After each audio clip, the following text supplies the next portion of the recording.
Anyway, podcast back for another episode. Oh my goodness, look at all you beautiful people in the live chat. So good to be here with you, Lindarella, Mercury, Paul, Miss Justice, Robin, Aussie Annie. Oh boy, the whole entire crew is here. Laura, Chris, welcome everybody into the episode. We have a military coup to discuss, and I'm not talking about Biden versus Trump, although we will discuss that, give you a little preview of the debate on Thursday evening here, and also making some major news. A huge pollster, Nate Silver, predicting that Donald Trump will win this election. What's interesting about his prediction is he openly admits that he is rooting for President Joe Biden. So we'll discuss that. The military coup down in Bolivia, is it real or not? And speaking of is it real or not, the Monolith that has popped up in Colorado, the second in as many weeks to show up in the United States. And of course, this is not the first Monolith we've had in a while. There have been several aliens, artists, pranksters. Is it Frankie C putting these monoliths up on Wednesdays when he's not here? I don't know. But we're going to discuss and get into it all in this episode.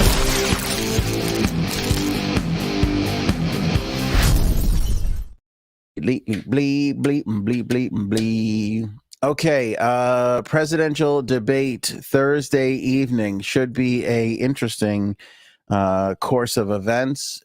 Little preview on what to expect, and I think some of the interesting items that nobody's really talking about. There's not going to be a studio audience or a audience at all at the presidential debate. It'll be the CNN crew, Jake Tapper moderating. It'll be the president and the former president, and of course there'll be some advisors and such in the room, but no studio audience whatsoever. I also think it's very interesting, and it's really going to affect this debate. And I think Donald Trump more than Joe Biden. The questions will be asked, and then the responses will come. The mics will be turned on for the two candidates, and then will be turned off. So I don't know if we're going to get the screaming and shouting over one another. I mean, it might occur, but nobody's going to hear it because the microphones will be turned on and off for each one of the candidates, which I think is going to be a really big difference because as we've seen Donald Trump sort of operate, he loves to mix it up. He likes to get in the mud and get dirty. And he even did it in the last round of debates with President, or at the time, Vice President Joe Biden. The two of them really were exchanging words big time. There was a lot of back and forth, a lot of talking over each other. I remember specifically President Joe Biden telling him to shut up at one point, that he was drilling him on Hunter Biden. So I think that the fact that microphones will be turned off is a really interesting factor in this. President Joe Biden won the coin toss on where to be. He will be stage right, but former President Trump will get the last word in. So he'll have the last comments of the night. So there's your little preview for what to expect going into the presidential debate Thursday night here, moderated by CNN's Jake Tapper, who will be drawing the whole thing quite embarrassingly. I am sure. Not a big fan of Jake Tapper and his stupid drawings. Even though he did draw a shirt for Dave Matthews and made me eat my hatred for him. I think that's interesting. I also think it's interesting that Nate Silver made this bold prediction today prior to the first debate here, saying that the election in November is not going to be a toss-up. Now, Nate, and again, he's predicted some elections, but what he does is he runs these models and runs the election over and over and over again. So this is not necessarily taking a look at polls and what's expected out there and how people are feeling and which way they are going to be voting. I mean, it's some of that, but basically it's running these things through an election model time and time and time again until you get a sample size, and then you figure out how many times each candidate wins. And in his models, President Trump, or former President Trump, wins 65.7% of the time, with Joe Biden winning just the other percentage of the time. His models are based on 40,000 simulations, uh, which has Biden just eking out the popular vote, but Donald Trump winning in the Electoral College. Of course, you need 270 to take the White House. According to his models, he has it at 287 electoral votes going for President Donald Trump. So again, it's not an exact science. These are just prediction models, but it is pretty interesting. And he does bring up a good point because, as we discussed a couple of episodes ago, President Donald Trump is leading in all the battleground states, and he does have a small lead in some and a bigger lead in others. Still too early to call. A bunch of them are still within the margin of error, so it's very, very tight. And I think that there's still a lot of people that are yet to make up their minds going into the summer on who they're going to be voting for. I do think that the presidential debates are going to have a big, big impact on people's decisions here. And I think that's going to be, again, down the middle, the people who are kind of can go either way, the independents who are not really sure. I think they're going to want to see and hear what these candidates have to say. I do also think it's interesting that Trump was convicted of a felony. I think that's going to make somewhat of a difference for the independents. I think the fact that Roe v. Wade has blown up in his face is going to be something that he's going to have to navigate around. Nobody seems to be in favor of this, particularly the ladies. They don't really love it. But we've seen conservative ladies stay with Trump so far in all the polling, so I don't think that matters. Again, most of what I'm talking about right here is going to be independent voters and where they sit. President Trump is going to take the stance that he actually did a good thing by bringing the debate of abortions back to the states. That's how he's going to be spinning this. But I think most people, and I think President Biden, as cuckoo as he is, can throw that back in his face by saying, we wouldn't have had this issue at all. We didn't need to put it back into the states at all. It was fine the way it was. And I think most people do, in fact, feel that way, except for the super, super religious ones. So he's going to have to figure that part of it out as well. January 6th. And again, all of these court cases and the conviction is going to be interesting to see how he handles that. For President Biden, it's going to be very interesting to see how he handles the whole Hunter Biden thing with his conviction recently. That's obviously a big scar on the Biden name. We'll see how Donald Trump uses that to his effect. Also, we don't have a vice presidential candidate just yet on the Republican side, although President Trump was out stumping just today or late yesterday, and he was asked if he has a candidate, and he said yes in his mind. They asked him if he had shared that with anybody yet, and he said no. They asked if the candidate will be at the presidential debate, and he said yes. So whoever, I think he did say he. So whoever he is will be there, and I'm sure we'll get some more information on that. I think it'll be interesting to see when he makes that announcement. Is that something that he does pre-debate to grab some momentum going into it? Or does he hold that back, which I think I would, until post-debate, and then you put it out there either later that night or first thing the next morning to try and distract from the debate itself. You say it beforehand, and now you have something else that you have to defend, that you could be attacked on. You wait till afterwards. You don't have to worry about that. And if Trump does have a bad night, maybe he can change that conversation a bit and move on, move it into the new direction of who his VP is. I have been doing a lot of research and reading, and there does seem to be this group of people, and I saw this, there was this one political commentator who was who was the first person I saw to put this forward, that there is a group of Republicans that have no problem voting for Donald Trump and supporting Donald Trump. They just don't like it when he talks, so they like all his policies. They like that he's a tough kind of a guy, but they don't love when he runs his mouth. And there's going to be, again, I think mostly the independents are going to be moving here. If you're a hardcore Democrat or hardcore Republican, you're voting down your party line no matter what happens on Thursday. But there seems to be this group, and I don't know how big it is or if it would affect the election at all in any way, shape, or form. There does seem to be this group that doesn't really love Donald Trump running his mouth around, which he loves to do. And there's this thought out there that they could be turned if he has a bad night here or continues to have a rough election cycle with, again, the court cases and all that kind of stuff. I don't think that tends to matter. Again, I think if the Republicans are voting for Republican policies, the Democrats are voting for Democrat policies, because I don't think that either party, genuinely in my heart, I really don't believe that either party loves either of these candidates. I just don't.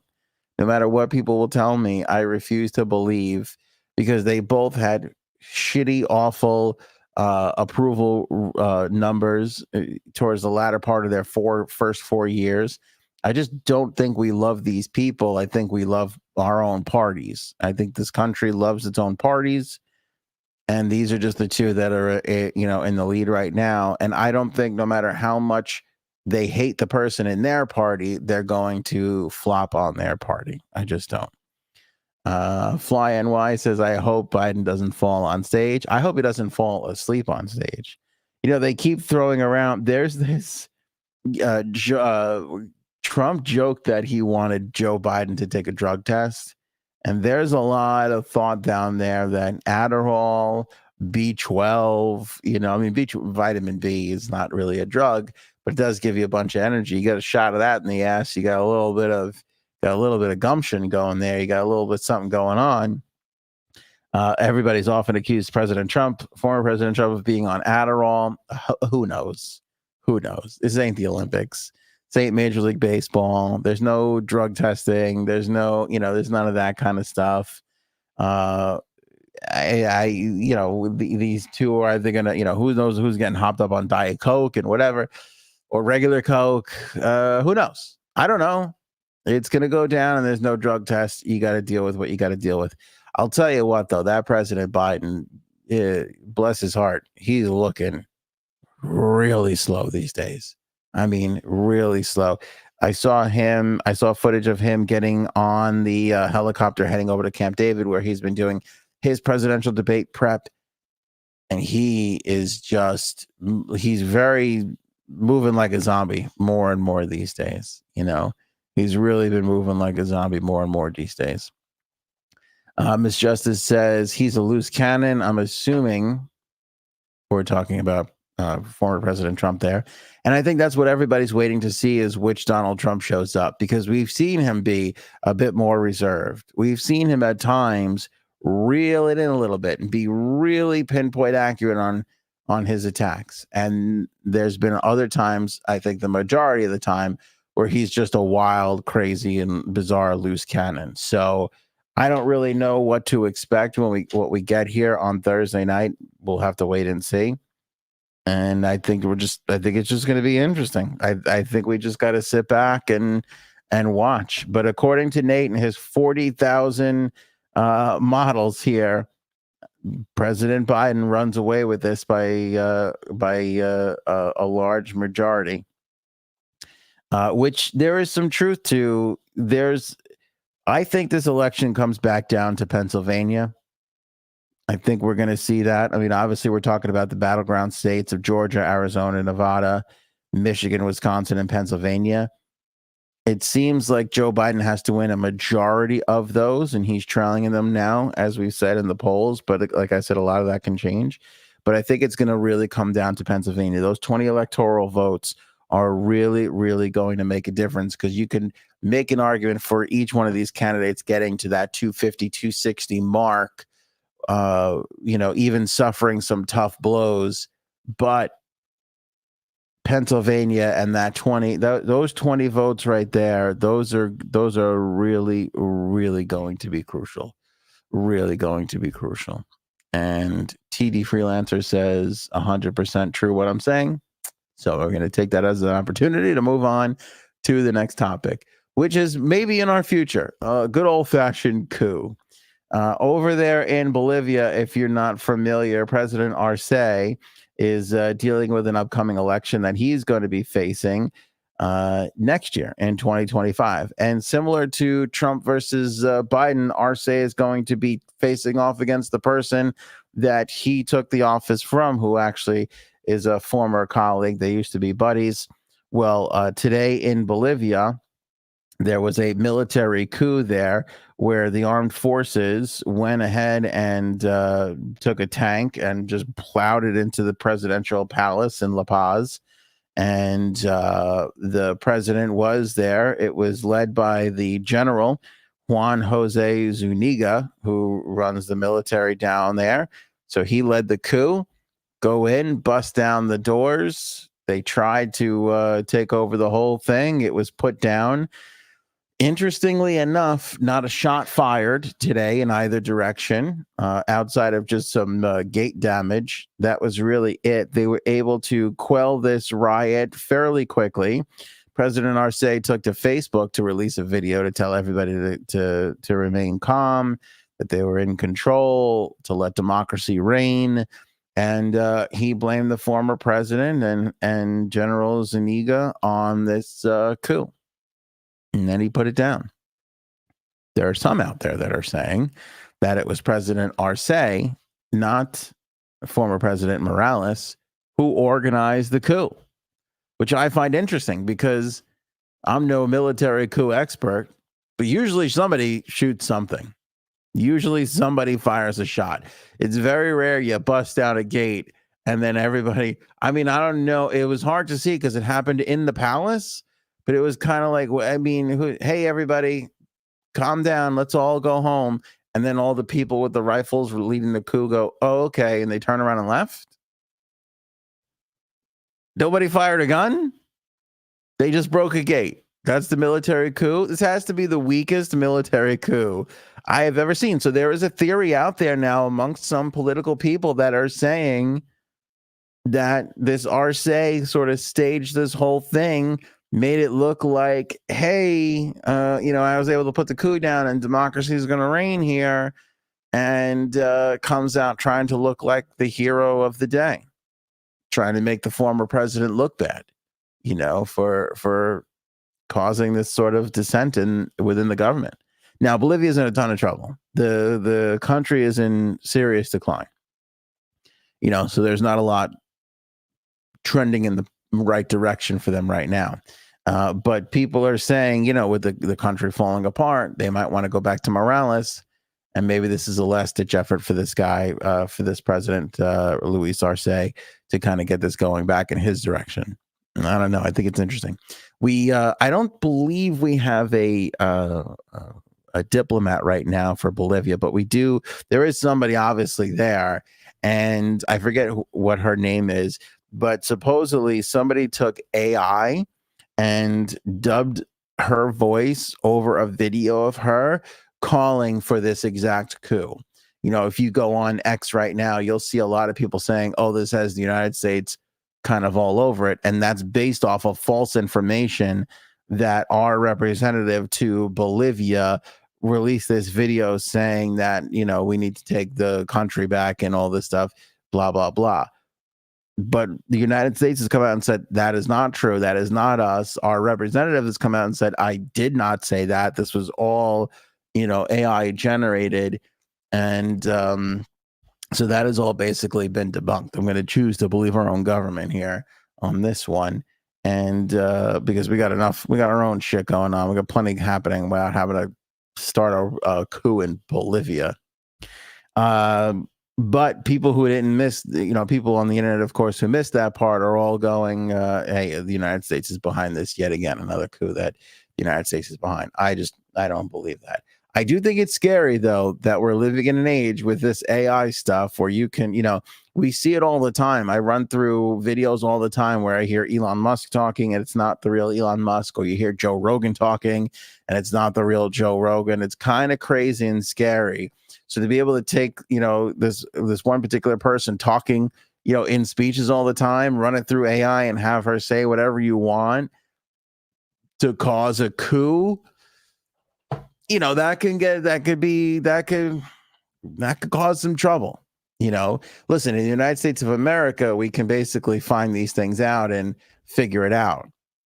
But when you go into some other countries that don't have as much freedom as we do, and there's some, restrictions. I mean, you take Russia, for example, what's to stop Vladimir Putin from AIing some video and sending it out to his people and being like, look, this is what we're doing. I mean, he's already lying to his people a ton. He's already making shit up and going into Ukraine and doing all that kind of stuff. What's to stop him from doctoring up some videos? I mean, 10-year-old can do it right now. A 10-year-old. The idea that a 10-year-old could go on AI, fuck around for a little while, and cause a military coup somewhere is just very bizarre. It's crazy, insane, bizarre. But this is the current world that we live in. This is basically what we're staring at. The chat is alive. The chat is alive here with great comments. Paul says Ant is pretending to not see the reality we're facing. What reality are we talking about here? Because I was thinking about this the other day. I think now more than ever, we're all living in different worlds. Even the definition of reality is so blurred these days, isn't it? Between AI and AR, all the A's. It's bizarre. Now more than ever, something can happen and you come out of it and you ask two people about it and you can get two completely different answers. And not even just the political stuff, just basically anything. I just feel like we're all kind of seeing the world through our own eyes, and it's such a difference from what other people are seeing. I feel like that's happening more now than ever before. All right, Paul, clarify that. Any other questions or any other comments you want to throw in the chat? Throw it in now, and we'll get to it after our last topic, which is the most fun one, and that's these crazy monoliths that are still popping up. Now, this happened a couple of years ago, and it turned out to be an art installation, so the artists copped to it. But just today in northern Colorado, a monolith appeared seemingly out of nowhere, and they didn't even discover it until somebody popped into a nearby cafe called the Howling Cow Cafe, asking where the alien monolith was. The owner, Lori Graves, had no idea what the hell they were talking about until they discovered, that there's just a few, yards away, there's this just huge reflective monolith just sticking out of the ground, seemingly out of nowhere. Now, I will say I'm a little suspicious because there were pallets all around it, which kind of makes it seem like somebody kind of put this all together, drug it out there to the middle of the area, put it all together. But it's a relatively large object, I'm not saying it's an alien. I'm not saying it's a person. It's more likely a person than an alien. But it seems funky to me that these things keep popping up out of nowhere. It feels like it's all people, and it's just coincidental. But it is a little weird. Just a couple of weeks ago in Las Vegas, they had a monolith appear there. It was a huge glass structure just jutting straight out of the rocks. They were on a search and rescue mission when they discovered that, and that was removed by local authorities just quickly. It just like a day or two later, they just yanked that thing right out of the ground, which bothered me a little bit because I would have loved to have seen somebody study it or try and figure that out. In March, a monolith was discovered in a remote hill in Wales. Two structures were also found in Utah and California back in 2020. Do you remember that during the pandemic? That was a whole big thing. Those are the ones, though, that the artist fessed up to putting out there, which, again, not the time to do that stuff when we're suffering through a global pandemic. There was one that appeared in Turkey in 2021, although the government copped to that, saying that it was a stunt because they were doing something with the space program. And also back in 2020 in Romania and Ukraine, there were monoliths discovered. They're just freaky, bizarre, structures. They're usually reflective. They're pretty high. I mean, it's a little, I don't know what to think of the whole thing. Again, feels like people just fucking around. But there's 1% of me that's kind of like, maybe there's a little something more to it.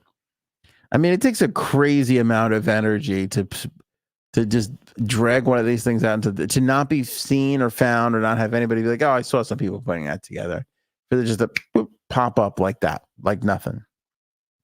Now, with this recent one in Colorado, there was a Reddit thread. So take this for what you will. It was just on Reddit that was saying that the structure was put up by locals to mess around with one of the other locals in the area. That's not been confirmed. Rarely do these things ever get confirmed, but I do think it's a little bizarre and worth noting that we got monoliths popping up again. And it always makes me think, well, where else could it be? Let's get some drones up in the air and start flying these things around and see if we don't have a pattern here, because that's what terrifies me. You get these 1 or 2, 3 things now. Okay, it's some people screwing around. But that one happens when we discover or realize, oh, there's 30 of these. And they're all shaped in a particular way that spells out some weird, instructions in an alien language. Am I sounding too much like Jay Sabs? All right, Paul says, let's see here. Normalizing Trump as a regular guy who's trying to help the country. I don't think I'm doing that. I think he thinks he's a normal guy. I think a lot of people think he's a normal, persecuted human being. I think people think he's trying to help the country. I don't think I'm trying to normalize him. I feel like I call him out relatively often enough. Do I not? Am I not doing that enough? I'm not rooting for anybody in this election, though. I can't really do that. I can't really, because we talk to people on both sides. I don't want to alienate anybody, but I am going to call everything like I see it. I'm an independent. I just always am. I always have been, and I think I always will be. I'll make my choice when it comes down to the election day. There's certainly things I don't like about either one of these candidates. I think I've been very critical of Donald Trump, though. I think I've been more than fairly critical of him. But to act like he's not liked by people, I mean, that's just crazy. This is close. This election is very close. All right, now this is going under investigation. Bird said she was in southern Colorado all day, but that's very close to northern Colorado. Bird is closer to northern Colorado than I am. So therefore, I hate to do this, but Bird, you're a suspect. You're a suspect. And I don't want you to feel like I'm calling you out. I'm going to go ahead and put you and all the other people in Colorado on my list of suspects. Because I know where I was today. And I'm going to put Frank on that list too, because I don't know. I have not heard from him all day long. And it is not beneath that son of a bitch to take a plane out there and construct a monolith on his own and then take a plane back in time Friday night. I can't put it past him. I cannot put it past him whatsoever.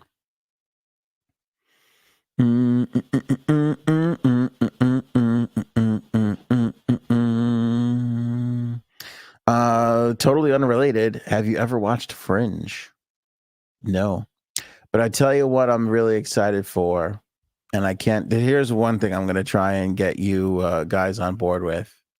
Oh, wait, hold on. I'm going to hold on my FlixPix.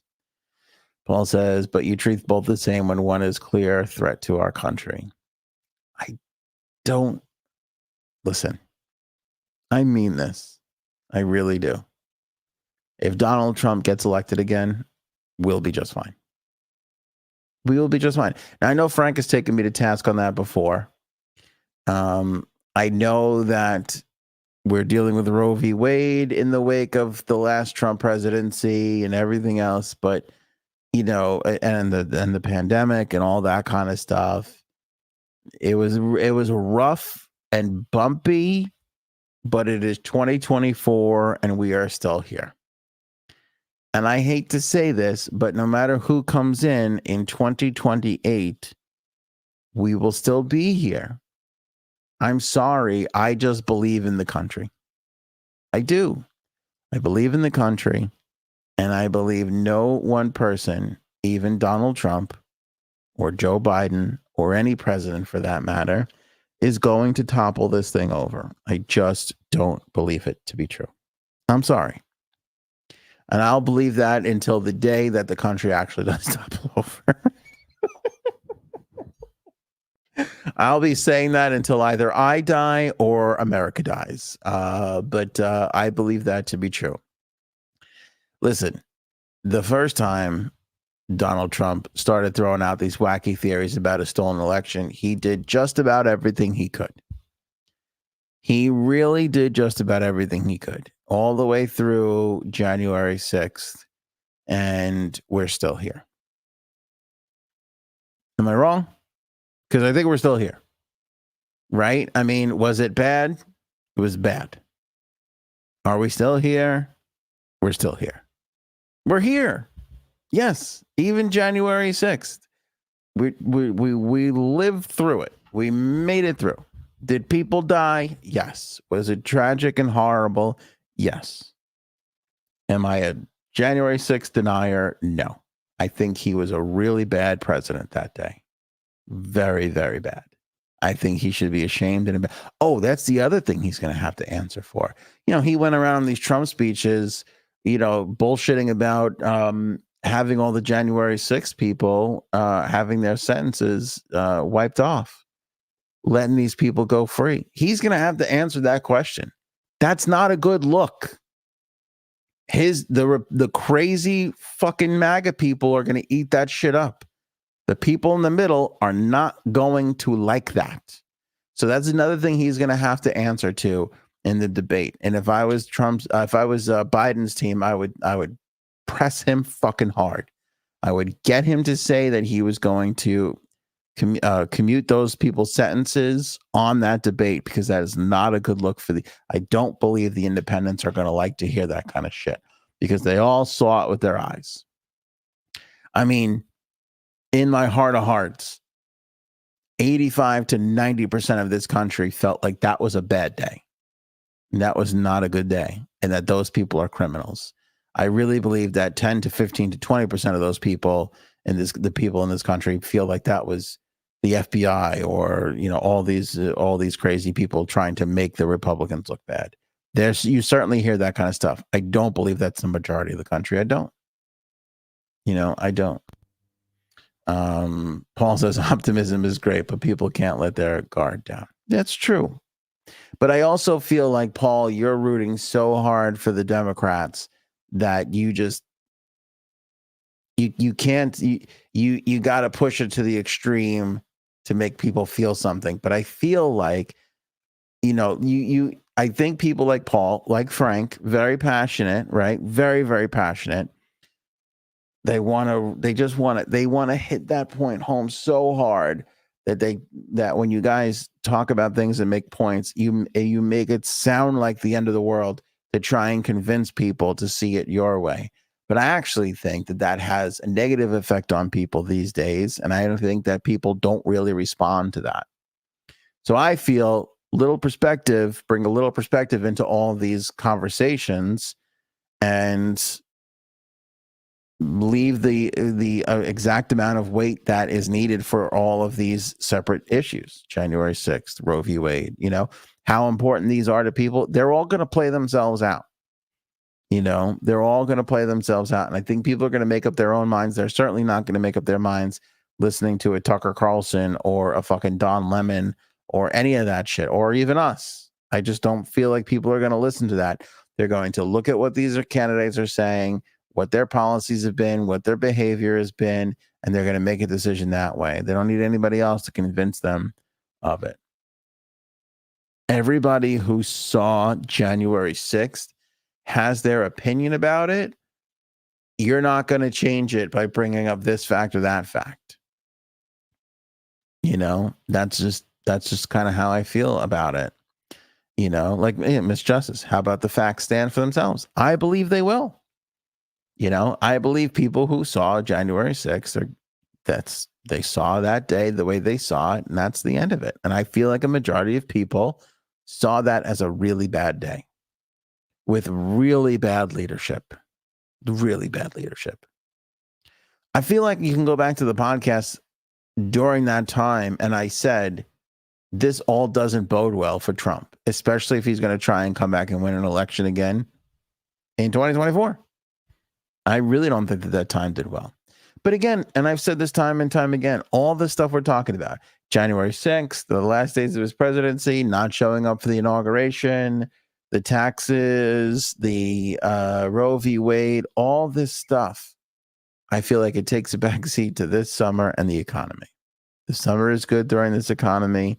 We'll stick with Biden. I believe that to be true. If the apple cart gets upset, the stock market starts going down, the housing market starts to unravel, all that kind of jazz, then they might make a switch. I feel like we were reelecting Donald Trump until the pandemic. So it takes a really big jolt to the system for the American people to go, oh, I want to go in the other direction. For the most part, we really tend to be like, let's keep this guy going. We'll just keep this guy going. The classified documents. Yes, I did not mention the classified documents. You can make the argument I was forgetting about those. Yeah, the classified documents as well. Yeah.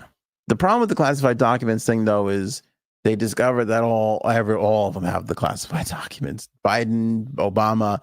The difference is those guys gave them back. Donald Trump did not. They had to go back. They had to go in and get those. That's the big difference there, which is a big difference. I don't know if that's going to really matter much to people. When you think about it, and honestly, most people, this is just behavior points. Most people are going to vote for the president of the United States based on what they think that they're going to do for their own lives, right? And the not giving the documents back, I think, is a really small part of that, Even the January 6th stuff is in the past. It's not a huge part of it. But again, it's a behavior point. It's an example of what happens when shit really goes down. And that's really it. All right. It wasn't the longest episode ever, and Lord knows we came on super late, but we did it. We did the thing. Oh, somebody else said, Robin says he's going to rot in prison. I don't know if he's ever going to make it to prison, to be honest with you. But he is a felon. And he is going to have to start to meet with a parole officer. And I thought I read a report, and then I couldn't find it, that his first meeting with a parole officer is, or I guess, I don't know if parole is the right, because he's not technically on parole right now, but I think he has to check in with somebody just before, either today or tomorrow, just before the debate. He has to do like a check-in. With again, parole officer is probably not the right terminology. They probably call it something else after you're convicted and before you're sentenced. But whatever that is, probation. Maybe it's probation. Thank you, Dr. Dex. I think it is probation. You're correct. He does have to check in with a probation officer.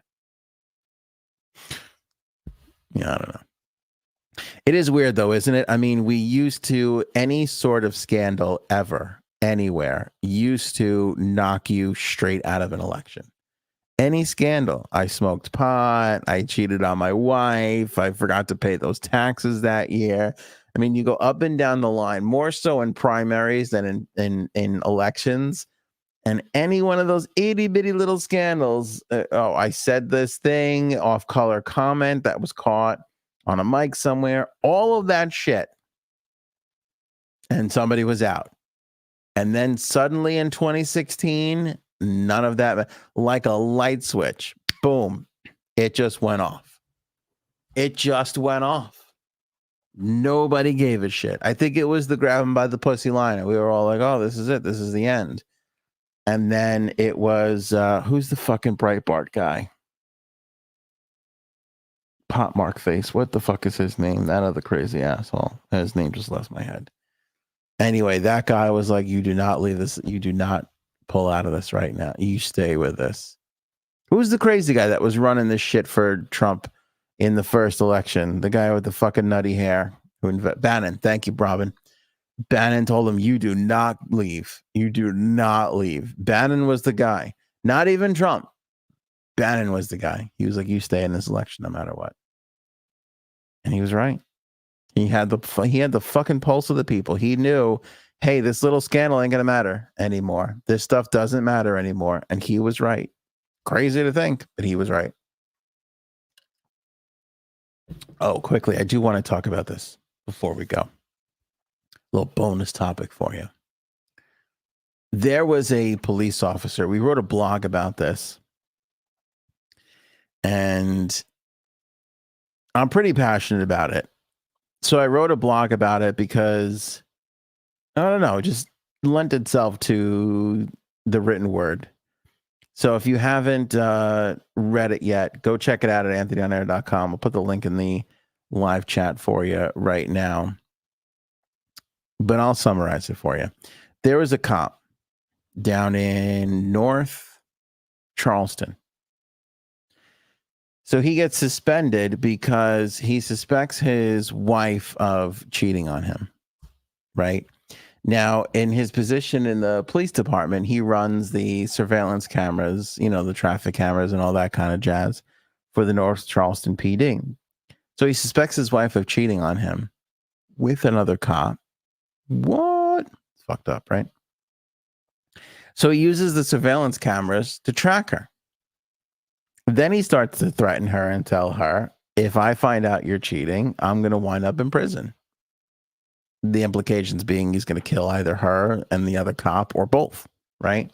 So he starts telling people, this starts to make its way around the police department, and they call him in for questioning and all this jazz and whatever. And then during the course of the investigation, because obviously whenever a cop starts to make threats, it's the responsibility of the other police officers to report that. So they do. And big investigation happens. And they find, and he also, I don't know if they found out and then he admitted, but he admitted to abusing his power with the security cameras. So they suspend him and they bust him down a rank from lieutenant to, I guess, sergeant or whatever. And they take him off of the security, whatever, the head of camera surveillance, and they put him back down on the patrol. He's back to the regular patrol. And I thought that this was the greatest injustice that I have ever read about, because I don't know about you, but cheating, aside from murdering somebody, when you're talking about the context of a marriage, cheating is the worst thing that you could do in a marriage. It's the worst. So if you suspect your partner of cheating, you're going to do whatever you can to verify that. You're obviously going to question them and ask them. That's probably step number one. There's always going to be a denial there, so you're not going to feel great about the answer no matter what it is, unless they just totally cop to it. And then what else are you going to do? You're going to start to snoop around, look through the phone, check the emails, whatever that you can, whatever you can do. By the way, he's a veteran. He admits to doing it. And so they bust him down. I write this whole entire blog today about how this is an incredible injustice. And I would love to know, quick poll right now, answer in the comments right now. If you were this cop and you suspected your significant other of cheating, you're telling me you wouldn't use the cameras to look into your wife's activities? You wouldn't do that? I mean, we're not talking about the guy laundering money or, stealing money or any kind of thing like that, or having the bridges closed and somebody dying who couldn't make it to the hospital or some shit. I mean, he basically took his little joystick and pointed it towards his wife as she was moving around about town. Is it an abuse of power? Yeah. Is it a victimless crime? Yeah. I don't think this guy deserves to be busted down a rank and then thrown on the patrol squad. I wasn't even going to bring this up on the show. I thought I would let the blog speak for itself. But I wrote this whole thing, and then I put it on Facebook, and Facebook takes it down. And they tell me that it's against, I forgot what the violation was. It was like some kind of crazy fucking, it was a misrepresentation or some bullshit. I don't even know. And I'm thinking to myself, what kind of crazy fucking non-freedom of speech world are we living in right now where I can't defend a cop for doing what I feel like everybody else would do? You know, listen, did he take the cop car out and, stalk these people or whatever? Did he use a resource and take it away from saving somebody else's life? No. He did his little, he pointed his little fucking camera in another direction and surveilled his wife. He didn't miss a murder or a robbery or anything. I mean, could he have? I guess. But we're talking about moving a camera around. I feel, and I'm telling you, you're going to think this is shtick. I think this man's a hero. Okay? I think this guy is a hero. Not only do I think he should have not lost his cushy gig in the surveillance department, I think he should be promoted because I think he works for a bunch of clowns in the North Charleston Police Department who don't know their ass from their elbow and don't know a gem when they see one because he's a hero. You know what I'm saying? He's a hero. And I'll tell you what else. I think that no good wife of his is cheating on him. I mean, I can't tell that for sure. Maybe she's not. But still, he just looked at he just moved the fucking camera around a little bit. What's the big deal? And he admitted to it. He admitted to doing it. He could have just been like, no, I didn't do that shit. Fucking prove it. They would have probably had no way of proving it. He's the guy in charge of the department. Excuse me. He's the guy they go to and they're like, what's going on here? What's happening? It's up to him. You know what I'm saying? I don't think that's all that dishonest. Again, and I want to know, be honest. You're in charge of the cameras.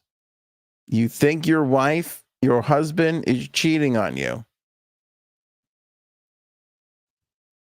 You're not going to move that around. You're not going to go to the old Target camera and go, is she really a Target? She said she was going to Target. She a Target?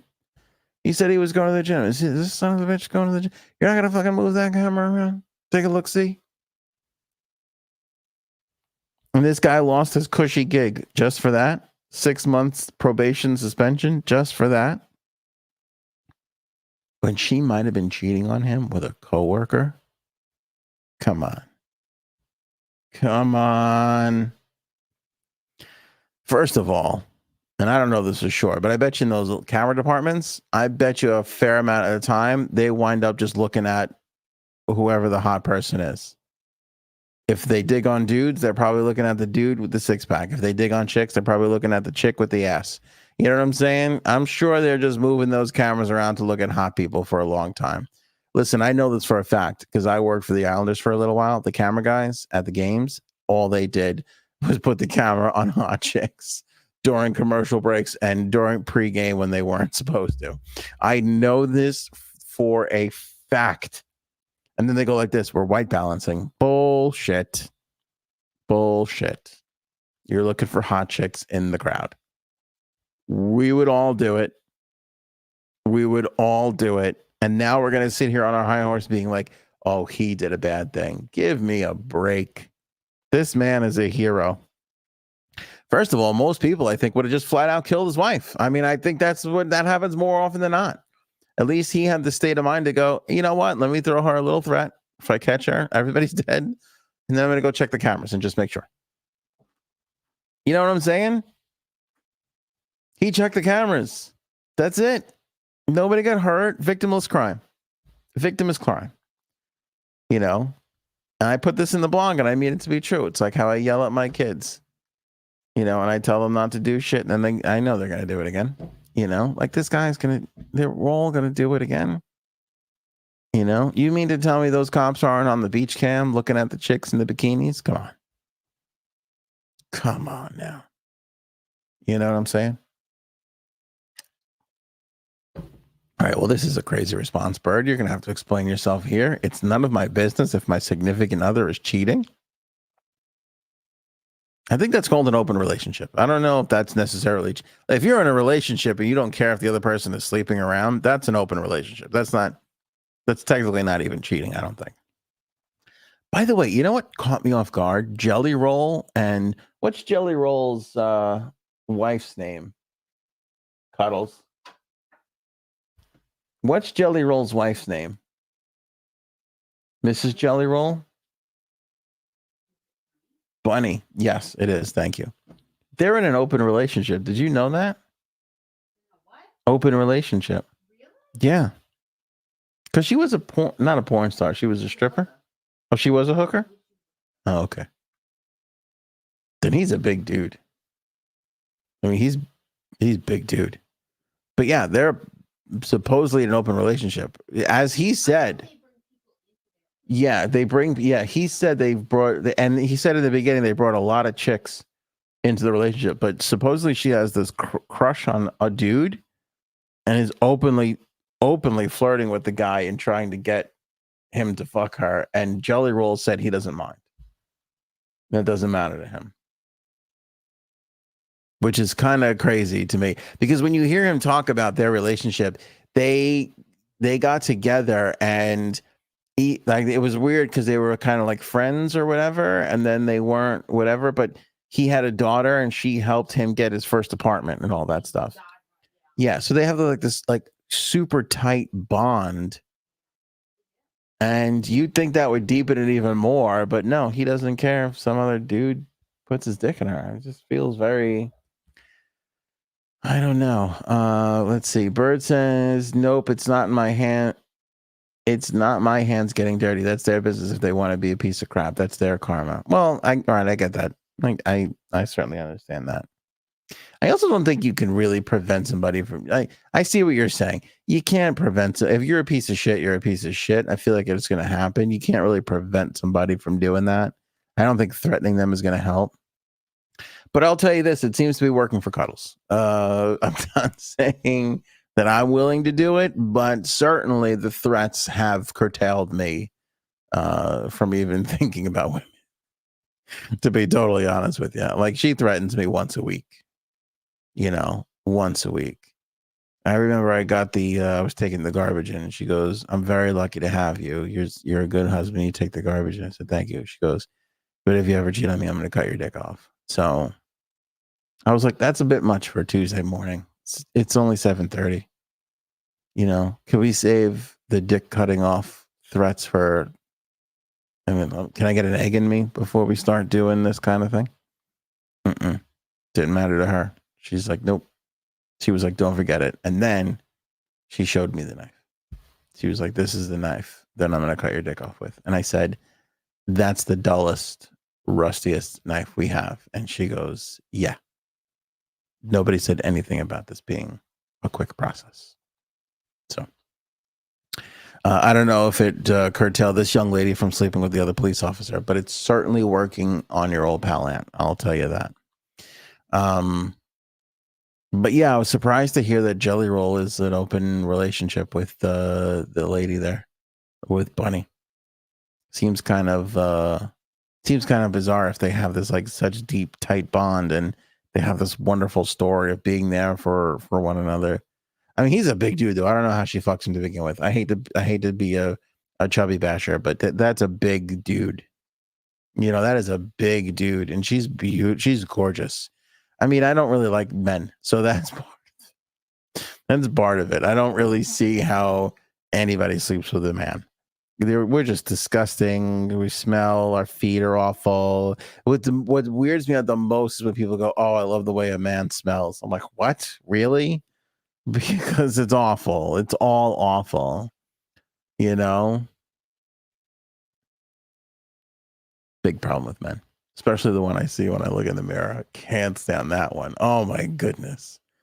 Oh my goodness. Dr. Dex agrees cheating is disgusting. Jelly Roll is a simp, says Fly NY. Cuddles will just let the air out of your tires. Maybe she has been. Is that the joke you're making there, Robin? Yeah, maybe that's it. Just give me more flat tires. Jelly Roll is huge but has money. Yeah, but he only has money now. Like, she stuck with him when he had nothing. Have you ever heard their story? It's very touching. They met. I don't know what the circumstances were. Again, this is kind of like before they really started hooking up, but I think she kind of fell in love with his daughter. He had a little daughter. He had nowhere to go. He didn't know where to live. And so she signed a lease. She goes, we're going to get an apartment. And that little girl is going to have a home. And she was true to her word, you know, and she took care of the both of them for years. And then she banged him with other chicks. I mean, that guy, I know he had a tough run in the beginning, but let's be honest, that motherfucker hit the lotto. I mean, he stepped in some kind of shit. There is a God, because when you have such a bad run like that, and then it really turns in the opposite direction, suddenly you got a girl bringing chicks in. Oh my goodness, it couldn't have been any better. Even when he became a music rock star, when he became a superstar, that is still not as big of a victory as the chicks. Oceani doesn't understand the cheating either. Totally get it. And they probably get high together. Yeah, I'm sure they probably do. Who knows?